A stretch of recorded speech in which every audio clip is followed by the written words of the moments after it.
Hello à tous, c'est la nouvelle saison de Gyms on the Move, le podcast qui parle de fitness et tout ce qui l'entoure. Dormir assez d'heures va, avant tout autre complément alimentaire, avoir le plus grand impact. Dans cet épisode, on décrypte les compléments alimentaires, ceux qui marchent vraiment et ce qui relève du marketing.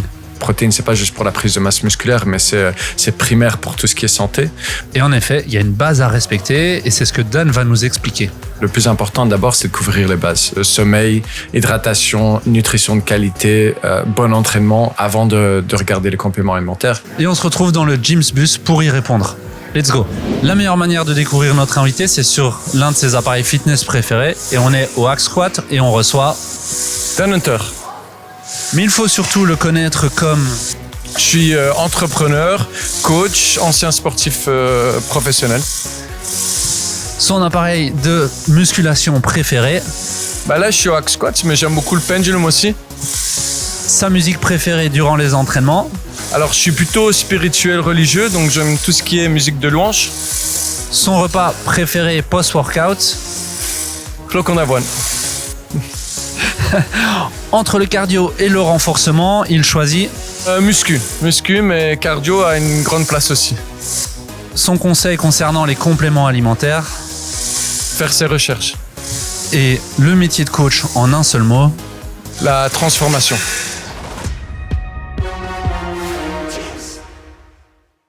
Avant de parler fitness, abonnez-vous à la chaîne, cliquez sur la cloche pour ne rater aucun épisode du podcast et allez checker la saison 1 et suivez-nous sur les réseaux sociaux.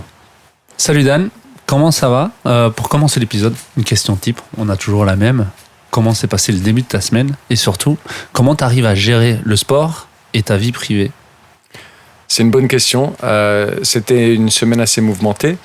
Je combine un petit peu la gestion de plusieurs de mes salles. Donc, comme tu peux l'imaginer, c'est une combinaison de coaching, de management, d'administration. À côté de ça, j'ai eu la chance de pouvoir présenter à l'OTAN mardi pour parler de tout ce qui est, je vais le dire en anglais, mais donc tout ce qui est leadership, tout ce qui est resilience, tout ce qui est longévité. Et c'était vraiment, vraiment sympa. À côté de ça, oui, l'entraînement, je peux pas faire sans. Donc, c'est trouver des trous dans mon horaire où je peux quand même rester actif. Ouais. Mm-hmm. Tu parles de trous dans l'horaire. Est-ce que tu planifies tes entraînements puis ton travail ou d'abord ton travail puis tes entraînements ? Alors, je devrais dire, je planifie d'abord mes entraînements et puis le travail. En fait, ce qui se passe, c'est que pour moi, l'entraînement est non négociable. Donc, je vais d'office m'entraîner. Cependant, je ne le planifie pas directement dans mon agenda. Je vois là où il y a un trou et une fois qu'il y a un trou, je le protège. Mm-hmm. Mais en début de semaine, c'est bloqué quand même. Ouais, enfin, il faut savoir qu'effectivement, que quand je regarde mon horaire, il faut que je trouve à un moment donné une heure et demie où je peux m'entraîner, effectivement. Mm-hmm. Ouais. Tu t'entraînes combien de fois par semaine ? Là, à l'instant, 7 jours semaine. 7 fois semaine ? Ouais. Wow. Ouais. Après, quand on est dans le milieu du sport, qu'on travaille dans les salles, c'est un peu plus simple. Moi, pour le vivre, mais je sais pas pour toi. Perso, mon expérience, c'est l'inverse. Parce que trouver la motivation de s'entraîner dans son environnement de travail, donc au niveau proximité, tu as entièrement raison. Mais trouver la motivation, parfois, je trouve ça parfois plus sympa, ou plus facile en tout cas, de changer d'environnement. Donc de sortir, de prendre la voiture et d'aller à une autre salle parce qu'on a cette fermeture de l'ordinateur, du livre de travail, je dirais, et puis l'ouverture sur le sport. Alors que bon, quand on s'entraîne sur notre endroit de travail, on a tendance à être interrompu, on réfléchit quand même à ce qu'on pourrait faire, donc on n'est pas à 100% dans l'entraînement à chaque fois. 100% d'accord, j'ai la même chose. On me l'a déjà dit, ah ouais, mais toi tu travailles dans une salle, pourquoi tu t'entraînes pas ? J'ai envie comme tout le monde en fait, de déconnecter, parce que quand tu es dans ta salle, les gens que tu connais sont autour de toi, ils viennent t'interrompre, poser des questions, ou même tu n'as juste plus envie d'être là. Ouais, effectivement, oui, comme pour tout, hein, ça reste un travail. Je suis super passionné par ce que je fais, mais effectivement, le travail reste un travail. Donc il y a des jours où ça devient un petit peu beaucoup, et donc c'est plus compliqué de trouver la motivation de s'entraîner. Mais on le fait quand même. Tu as été sportif de haut niveau, tu l'as dit.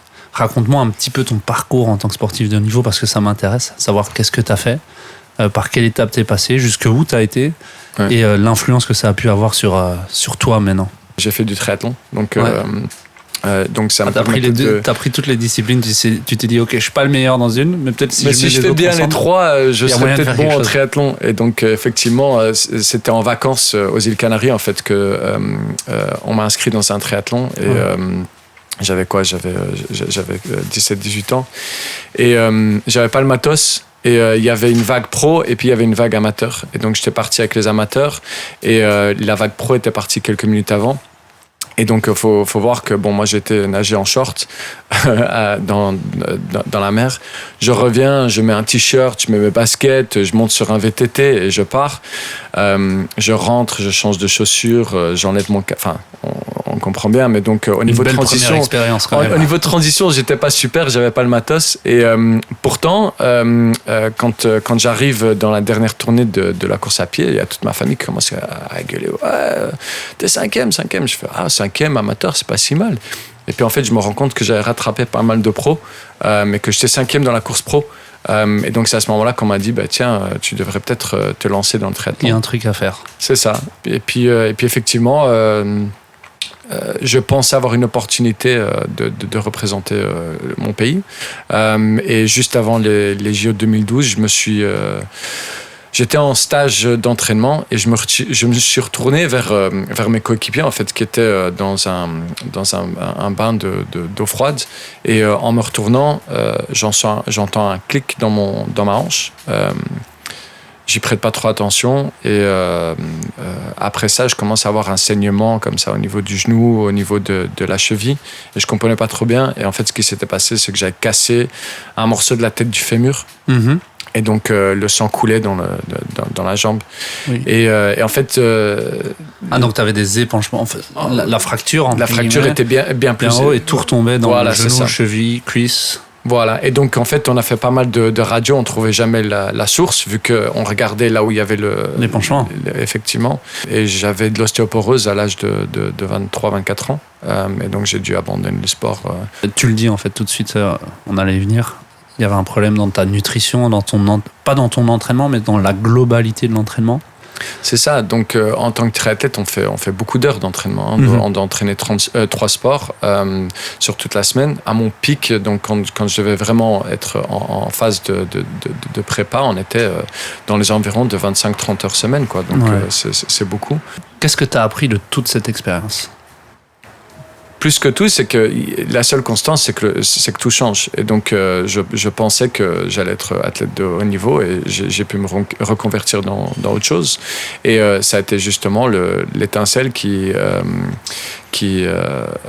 allumé la flamme la flamme, effectivement, pour tout ce que je fais maintenant. Ouais. Comme dans chaque épisode, on écoute la question d'un gymster et on va essayer d'y répondre ensemble. Ça fait un moment que je m'entraîne dans le club. Et je me pose la question, c'est vraiment nécessaire de prendre des suppléments comme la créatine, la whey protein, ça aide vraiment ou pas ? Alors Dan, c'est une question qu'on doit te poser souvent en tant que coach sportif et surtout expert en nutrition. Est-ce que quand je fais du sport, je dois absolument prendre des compléments alimentaires ? Est-ce que ça va m'aider à la performance et à me sentir mieux ? C'est une bonne question. Je pense que la réponse à beaucoup de questions quand il s'agit de nutrition ou de compléments alimentaires, c'est souvent ça dépend. Dans le cas de quelqu'un qui se lance dans le sport, je dirais le plus important d'abord, c'est de couvrir les bases. Donc, je dis souvent à mes clients, c'est qu'ils doivent devenir un expert ceinture blanche d'abord. Ça veut dire que ils doivent bien dormir, ils doivent s'hydrater. Ils doivent manger des aliments de qualité et ils doivent manger assez de leurs macronutriments nécessaires pour la prise de masse musculaire ou la performance. Et effectivement, ils doivent s'entraîner avec assez d'intensité. Donc, je dirais qu'il faut d'abord couvrir ces bases-là avant de se poser la question si je dois prendre des compléments alimentaires. Après ça, effectivement, il y a des compléments alimentaires qui peuvent améliorer et la performance et la composition corporelle. Mais de nouveau, ça dépend de ton âge, de ce que tu prends déjà, de ton objectif. Donc, oui. Les bases, c'est hyper important. Et j'ai l'impression souvent que les gens cherchent des questions plus loin que ça avant d'avoir maîtrisé ça. Est-ce que c'est un truc que tu appuies vraiment sur tes clients ? Tu l'as dit, ceinture blanche, mais donc est-ce que tu as d'autres ceintures ?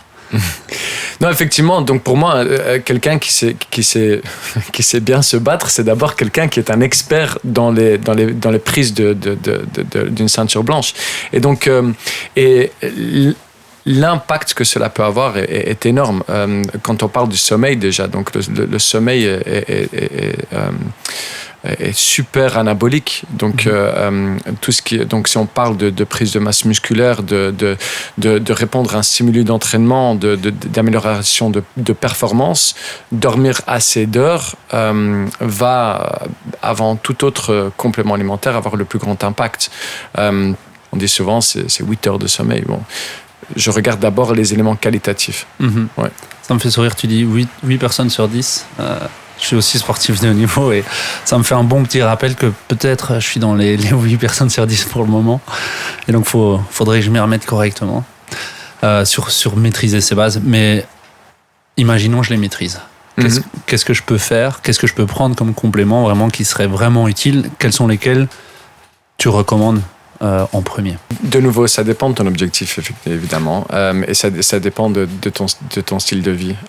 Prenons moi, en tant que sportif de haut niveau, je vais 3-4 fois à la salle et je vais courir 2 fois en plus. Ouais.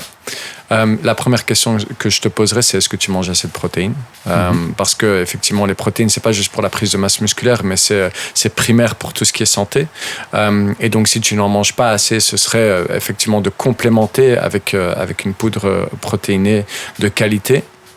Je suis aussi convaincu que être juste en dessous du seuil optimal au niveau vitamines peut avoir un effet négatif sur la performance. Donc j'aime bien avoir un multivitamine à prendre tous les jours. Dans ton cas, au niveau de la performance, mais aussi tu m'as dit peut-être que je ne dors pas aussi bien que je ne devrais, donc je dirais d'office la créatine. Pourquoi? Parce que la créatine, bon, on sait, de un, c'est un des compléments les plus recherchés. C'est le complément le plus recherché dans le monde. Il y a de plus en plus d'études qui sortent maintenant qui non seulement confirment ce que l'on sait sur la performance, donc amélioration de la force maximale, amélioration ou élongation des séries que l'on peut faire. Donc on peut faire jusqu'à la fatigue en plus, c'est ça. Mais en plus de ça, maintenant, c'est la protection de la masse musculaire lorsque on ne dort pas assez ou on est en moment de stress. On sait maintenant aussi qu'à de fortes doses, ça a des effets cognitifs très importants. On a vu très récemment d'ailleurs que 20 grammes par jour pour des patients qui ont l'Alzheimer améliore nettement les capacités cognitives des patients avec Alzheimer. Donc, d'office, créatine, et je dirais créatine pour la plupart des gens d'ailleurs. Au niveau sport aussi, je dirais l'inflammation, surtout dans le rugby, est assez fréquente. Donc, je dirais des oméga 3. Et je finirais dans ton cas, vraiment pour être sur la perf, peut-être de la bêta-alanine d'ailleurs. La bêta-alanine, pourquoi? Parce que au niveau capillaire, au niveau extension des efforts de haute intensité, c'est parfois même supérieur à la créatine. Ouais. Bon. Et sinon, le dosage recommandé donc pour être dans une dose normale? Ouais, donc une dose normale, je partirais sur 5 grammes par jour. Mais effectivement, si on a mal dormi, si on passe par un moment de stress, ça peut être très intéressant d'augmenter la dose, de la doubler, voire même la tripler dans ce cas-là. Si l'on prend, je pense que c'était 15 ou 20 grammes de créatine dans ces cas-là, nos capacités cognitives retournent au niveau de base. Donc ça, c'est super intéressant, je trouve. Et ensuite, donc sur ces recommandations-là, mais quel produit je dois acheter? Ouais, c'est une bonne question. Parce que tu as parlé des produits de qualité, et je pense que ça, c'est peut-être le produit majeur. Il y en a partout sur Internet. Mais est-ce que tous les produits se valent? Et est-ce qu'il faut que je fasse attention à quelque chose quand j'en achète?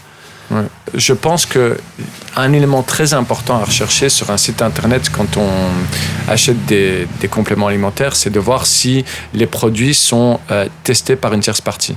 Moi, par exemple, j'ai une ligne de compléments alimentaires et elle est NSF Certified. Donc, ça veut dire qu'elle est certifiée non-dopage pour les athlètes. On parle du second complément, donc le plus connu après la créatine, donc les protéines. C'est un truc que les jeunes veulent toujours prendre dès qu'ils commencent la musculation. Il y a une des questions de base que moi j'ai souvent à la salle, que tu dois sûrement avoir, c'est est-ce que je vais avoir plus de résultats si je prends des protéines, et donc surtout quel dosage devrait être le dosage idéal de compléments alimentaires après un entraînement en protéines. Alors, il faut savoir que les besoins en protéines, en fait, augmentent avec l'âge. Et donc,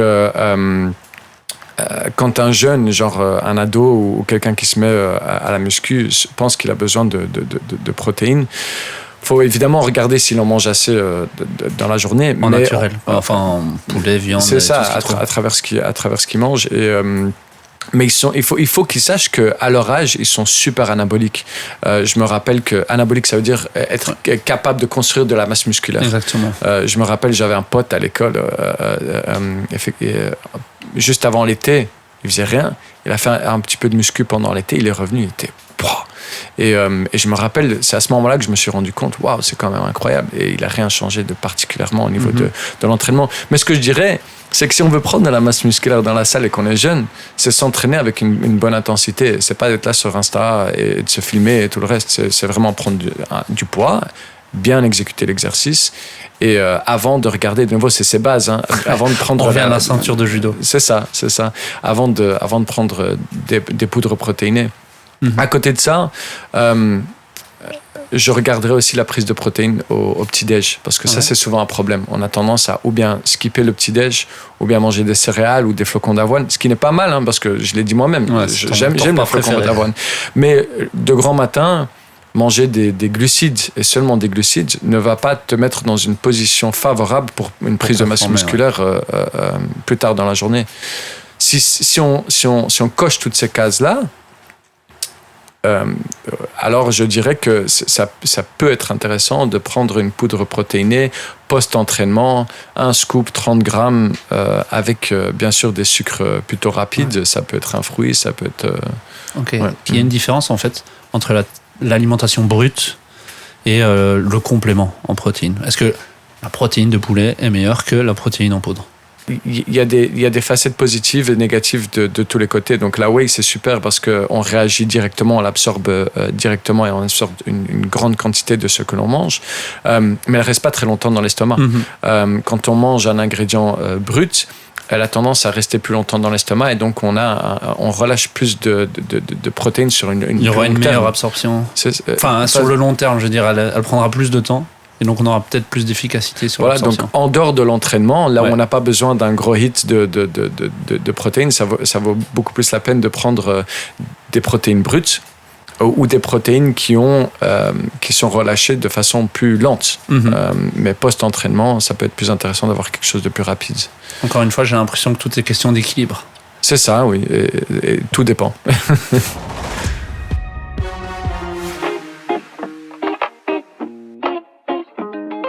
Bonjour. Alors, petite question, mythe ou réalité, est-ce que je dois absolument prendre des compléments alimentaires si je veux prendre du muscle plus rapidement ? Alors ça va dépendre de ton métabolisme. Donc il y a plusieurs choses qui entrent en jeu. Mais oui, ça aide pour la récupération musculaire et du coup, pour la prise de masse, effectivement. J'aurais tendance à dire que c'est quand même plus facile si on en prend. Mais je pense que c'est faisable, mais alors du coup, ça va d'office prendre plus de temps. Ou alors, il faut vraiment avoir un apport aux protéines vraiment hyper chargé, mais ça, c'est pas non plus hyper facile à avoir. Donc, je pense que c'est vrai. Mais actuellement, à mon âge, je ne pense plus que c'est nécessaire, mais je pense que quand on est plus jeune, ça peut aider, c'est vrai. Pour la musculation, pour ne pas se blesser, ça pourrait être utile.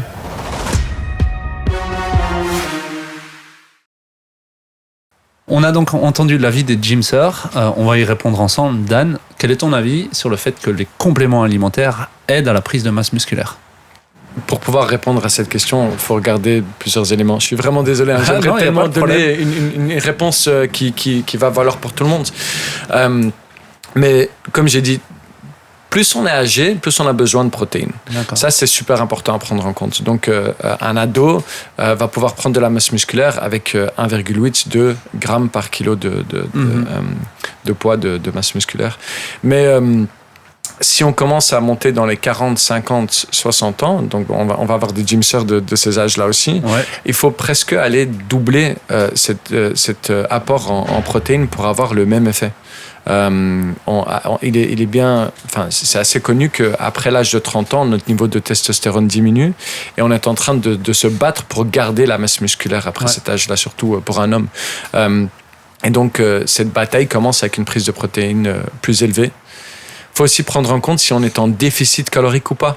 Donc, si quelqu'un veut sécher à la fois, c'est super important d'avoir une prise de protéines encore plus élevée lorsqu'on est en déficit que lorsqu'on n'est pas en déficit.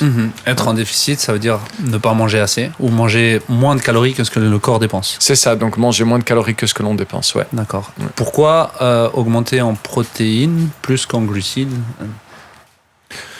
Effectivement, parce que lorsqu'on est en déficit calorique, donc lorsqu'on mange moins de calories que ce que l'on a besoin, je parlais d'anabolique, donc ça c'est la prise de masse musculaire. Quand on est en déficit calorique, on a plus de risque d'être catabolique, donc c'est une perte de masse musculaire. Ok, la dégradation. Donc, voilà. Et donc, dans ce cas-là, avoir un apport de protéines plus élevé va protéger contre cet effet catabolique. Il y a une personne dans la salle ce matin, on fait des petites interviews, on pose des questions au gymster d'ailleurs. C'était une personne plus âgée. Et je lui ai posé la question des protéines, est-ce qu'elle en prenait ?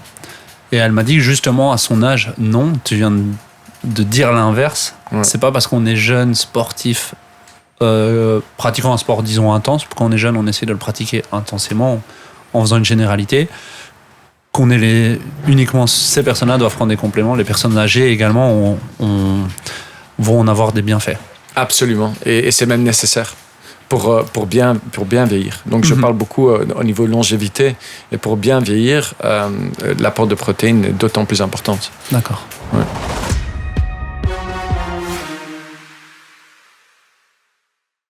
Merci Dan pour cet épisode hyper intéressant, rempli de valeurs, énormément sur la nutrition. Est-ce qu'il y a quelque chose qui te motive particulièrement ? Parce qu'avec tout ce que tu fais, tes 4 salles, faire des conférences à l'OTAN, il faut avoir beaucoup de motivation. Ce serait une phrase, une musique, un objet ? Je dirais que c'est une philosophie de vie peut-être. Comme j'ai parlé tout à l'heure, je suis assez spirituel, religieux, et donc je parle beaucoup de purpose, mission. Donc la mission de vie, je trouve, est importante. Avoir une certaine mission dans la vie, et pour moi, c'est vraiment de changer un maximum de vie possible. Et donc c'est ça qui me réveille le matin. Je me rappelle, je donnais des bootcamps à 6h du matin en hiver, et parfois je me suis posé cette question, mais pourquoi est-ce que je fais ce que je fais ? Mais avoir les gens sourire de grand matin à cette heure-là, je me suis dit quelle joie, quelle chance de pouvoir faire ça. Donc je dirais que c'est ça. Et puis aussi, par rapport à ma santé personnelle, je voudrais inspirer le changement. Et donc, on a souvent tendance à dire que les enfants font ce que l'on fait et pas ce que l'on dit. Et je pense que ça ne se limite pas aux enfants. Et donc, c'est très difficile de dire à un client de faire quelque chose que l'on n'applique pas soi-même. Et donc, ça aussi, ça me motive à rester toujours en bonne forme et continuer. Être un exemple. C'est ça. Et atteindre, moi j'aime bien le dire, c'est atteindre son why, son pourquoi. Ouais, voilà. Entièrement.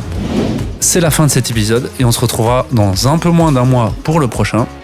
D'un sujet hyper intéressant, comment la course à pied peut booster votre motivation. Et comme tous les débutants qui se mettent à courir, on va répondre à la question comment réaliser mon premier 10 km. Si cet épisode vous a plu, abonnez-vous à la chaîne et surtout n'oubliez pas de cliquer sur la cloche pour ne rater aucun épisode. La saison est déjà en ligne avec 8 épisodes au compteur, c'est sûr et certain que vous en trouverez un qui va vous plaire. Et bien évidemment, n'oubliez pas de nous suivre sur les réseaux sociaux. À bientôt.